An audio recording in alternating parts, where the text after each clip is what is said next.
Hello. Well, you're a glutton for punishment, aren't you? Tuned in again for another unboxing video. Well, I've succumbed and bought a brand new Vax multifunction cleaner. If you remember, any of my regular viewers, I did an unboxing recently and a demo of a vintage Vax canister made in the UK, and I was wondering how it compared to a Chinese made version. Basically very similar machines, but how would they compare build quality, noise level, that sort of thing. Well, it got me a thinking, and I thought, that would make an interesting video. So I got one. And the reason I got one, it was a very good deal. Cost me about 70 odd pounds, brand new, sealed, guaranteed, everything. So I thought, for 70 pounds, that's less than a Henry. More versatile than a Henry. I don't know if it'll last as long as a Henry, but if you're looking for a multi-function vacuum, a wet dry vacuum that will also shampoo, this could be something to consider if your price will not stretch to something like a pneumatic George. Anyway, without any further ado, let's open up this big heavy box and see what delights lay inside. Well, here we have the Vax. The model is 6131 Multivax, and it's basically their canister model, which is based on their very first Vax that came out, I believe, in 1979. It's very similar to that. A few improvements have been made, which I'll explain as I go along. So let's undo the tape at the top of the cleaner. It's a very heavy box, 15.6 kilograms all in all. And at the top we've got a list of contents this pack contains, so hopefully I should have everything that's in this box. But I should. I see no reason why I shouldn't. It's obviously factory sealed. Take the top off. First thing that we get out is the guarantee. It's got a 2-year guarantee, which isn't bad. A lot of manufacturers only give you 1-year guarantee. I know Vax do give a 6-year guarantee on some of their models, but this has just got 2 years. Here we have the user guide, which you can study online before purchasing. The first item to come out, apart from the sun, is this, which, handling it and looking at it, I see no difference, real difference anyway, to the filter on the vintage Vax that I unboxed. It's made of ABS plastic, and you've got your pleated cone filter here, and you've got a turn and lock, so that locking ring comes out when you need to replace that filter. Let's lock it back into place. There we go. So that's the first thing, your filter for dry use. Under another piece of cardboard. Now this is a different head to the head I was expecting. It's not the head that's illustrated on the website I purchased it from, which was very.co.uk, or from Vax's website. It's completely different. All plastic affair, you don't have a metal sole plate. So that's your carpet and floor head. You've got your pedal on there to lower the brush at the front, and a squeegee at the back, and you've got your thread pickers either side of the suction inlet there. So that's the first tool. The next, completely different to the original Vax washing head. It's considerably wider, but looking at it now, I think, without even testing it, I think it's not going to dry the carpet quite as well as the small head. With a small head the suction is more concentrated, but with this there is quite a large groove here for the solution to be picked up. So, a bit dubious how that's going to cope. It's probably going to be easier to push, but I think it may leave the carpets wetter, but we will do a test and find out. Instead of having a control on the handle to control the flow of the solution like on the earlier Vax models, we've got this little foot pedal here which you push forward and back to turn the flow off. So that's your main washing head. That's only to be used really for washing carpets. You've also got, there's a very fine set of holes behind the suction inlet that actually releases the shampoo onto the carpet.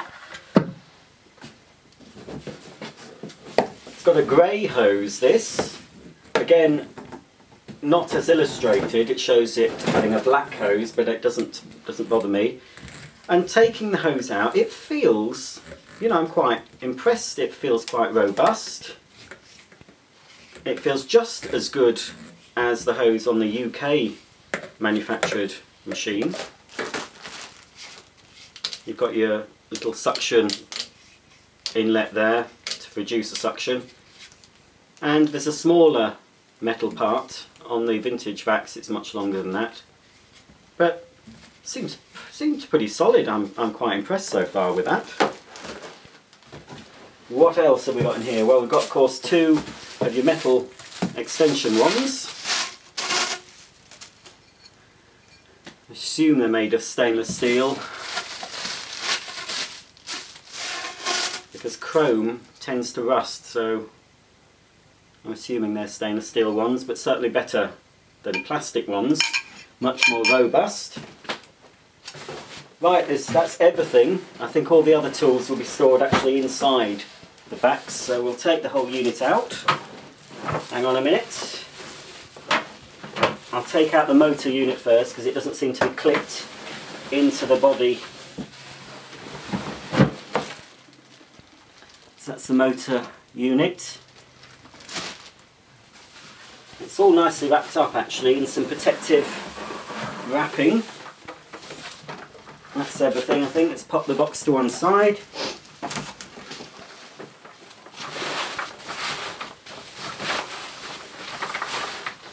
And take off this protective cover. Right, there we go. Right, inside the cleaner itself, we've got the small washing head that's suitable for tight areas in your car, your stairs and your upholstery. And again, unlike the vintage Vax that has a control on the hand grip, you've got this little collar that you move back and forth to start and stop the flow of the solution. Apart from the collar, it looks much the same as the small head on the vintage Vax. It was model 2100 that I unboxed and reviewed earlier. Then we've got your solution pipe, and unlike the vintage model, which had discoloured due to the long period it had been stored, this is the colour the pipe should be, completely clear. Oops, and there's clips to secure it to the hose. That's probably a part that would probably fail and develop leaks, but they are fairly easy to get hold of. They start from about £7 complete on Amazon, or you can get them directly from Vax. So that's the solution piping. We've got your solution container. Again, I see and can feel no difference between this and the British made one. It seems identical in every way. So there's that. At same capacity, 4 litre clean capacity.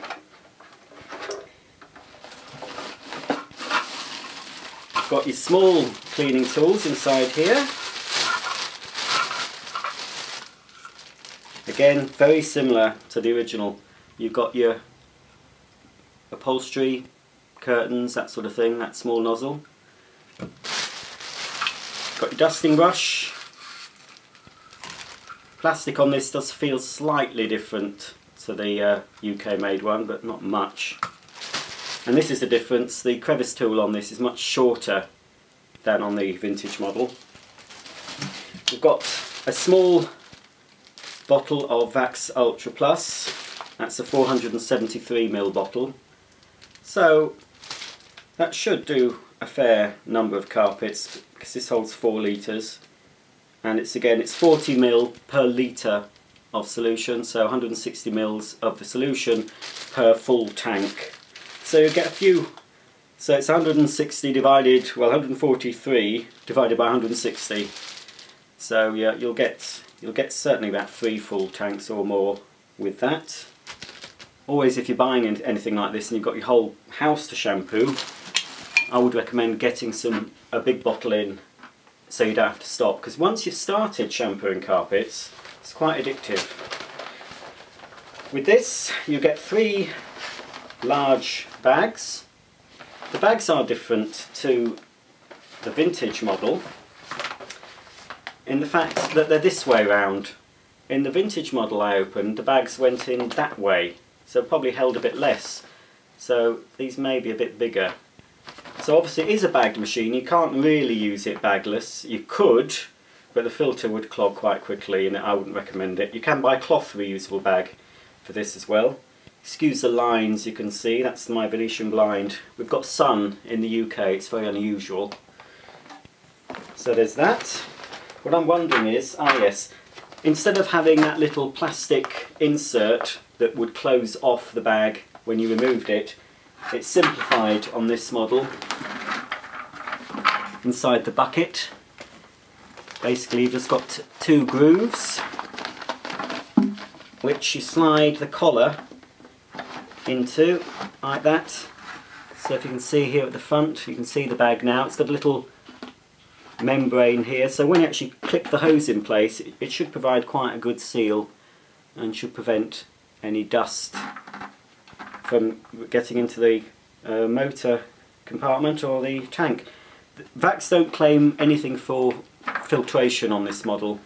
They don't claim HEPA filtration or anything like that, so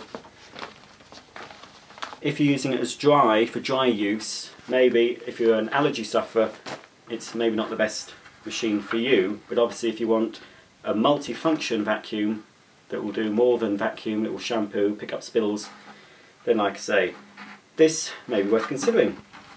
Again, holding it, it feels robust. You've got your swivel casters on the bottom, and here, I did read a review, a lady was complaining about not being able to store the small tools. Well, perhaps this lady didn't look at the instruction book, but like the vintage version, we've still got slots on the back which will hold the 3 smaller tools always on board, so when you're cleaning you can easily grab hold of your upholstery brush or a crevice tool, so you're not searching for them in your cupboards. So there's the tank. It's a 4 litre clean capacity, as I said, 8 litre dirty and a 10 litre dust bag. Washes carpets and upholstery, vacuums carpets and hard floors, sucks up spills. The model I really wanted, they do a version almost identical to this, apart from it has the spin scrub head, which is something you can buy as an option for about £40 to £50. So I would like to get that at some stage. Can't run to it at the moment. So Vax, if you'd like to contact me and send me a spin scrub head for me to test with this, I'd very much appreciate it. Also the hydro dry head you can buy for this, which enables you to wash and dry your floors. So that really, with the spin scrub and the hydro dry head, it turns this Vax into a total home cleaner. So it'll do the hard floors as well. Right, so there's that. And I haven't shown you the motor units. Let's just undo the flex. I hope you can see this properly with this bright sunlight.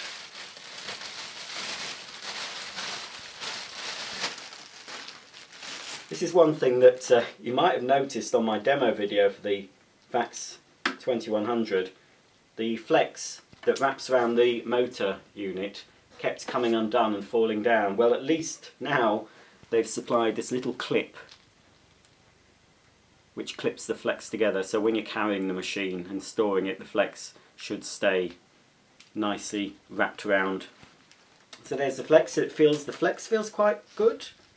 You know, I haven't switched on and I can't tell you about the quality of the motor, but the machine itself, the actual construction of the machine, I can really see or feel no difference between this and the British made one. So it's quite surprising. So here we have the Underside motor unit, very similar to the one I demoed earlier. You've got a little filter here to prevent any large particles and hair, etc. from getting to the fan. This is slightly different from the non-pumped version. You've got this little tube here that's got a little mesh filter on it, which is good because you don't want any small particles getting into the pump because they could seize the pump, so that's why this little filter's on the end. So that basically goes into your wet tank and it sucks the solution through the pump and pumps it to the head. So this is a major advantage of this model. It does have a pump. So the problems I had with cleaning stairs and above floor, like your upholstery, shouldn't be an issue with this machine. But really, for 70 odd pounds, even now you can get it for under 90. I believe currently Amazon, April 2014. Last time I looked it was about 87. So you're getting a lot for your money really, but you don't, you know, even if it's 20 quid, it still has to work. But we will be giving it a demo shortly. So there we have it. Let's just set it up for dry use actually. In goes the bag. Just push it right down until it slots in. You'll know if it's in correctly because you'll be able to see it at the front here. Then on goes the dry filter on the top of that. Again, you've got nice seals all around here. That goes on the top there. We've got the motor unit. Again, one little omission, but I believe it is available on the spin scrub model. There's a rotating power control which you don't have on this model, which I might find a disadvantage because I did find the suction quite powerful on the vintage model and I had to turn the suction down with the control. Of course I can reduce the suction on the hand grip if I find it too hard to push, but always when you're picking up the solution after you've shampooed, it's always best to have the maximum suction, so we'll have it closed for that job. And of course the main difference as well between this power motor head and the vintage is this extra little connection here. That's where you plug the shampoo solution because that's from the pump. So on goes the top, and then of course you've got your little diffuser. That's exactly the same. That's more or less the same as the vintage model. So really the design of this, apart from a few little tweaks, has hardly altered.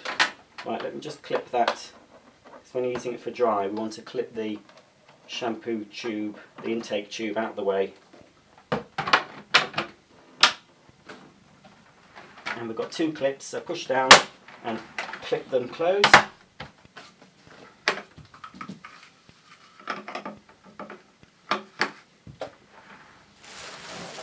And again, got the hose on, got a nice rubber seal on the end of the hose. It's a nice secure twist fitting, so that's the hose on.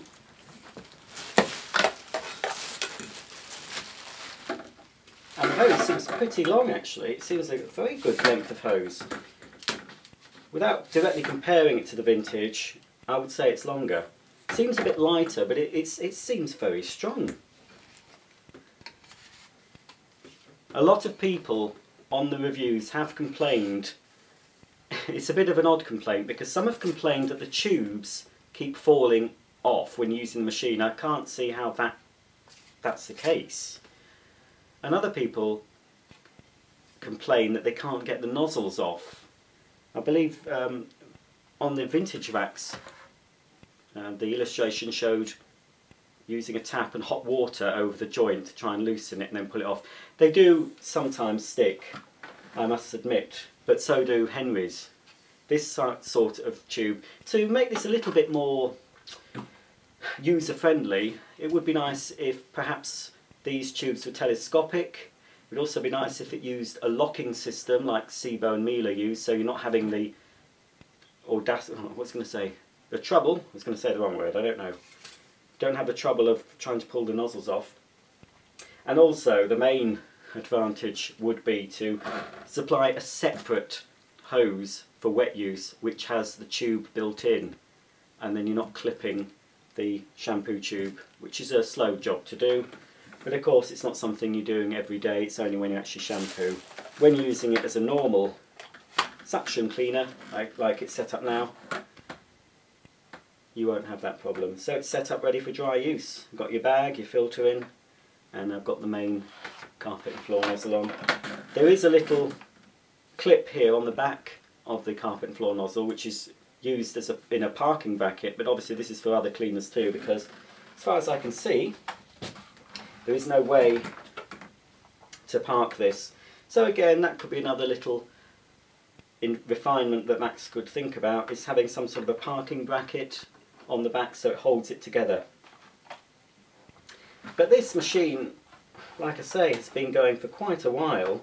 1979 the first version came out, which was revolutionary for its day, and apart from a few tweaks, they haven't really changed the design at all.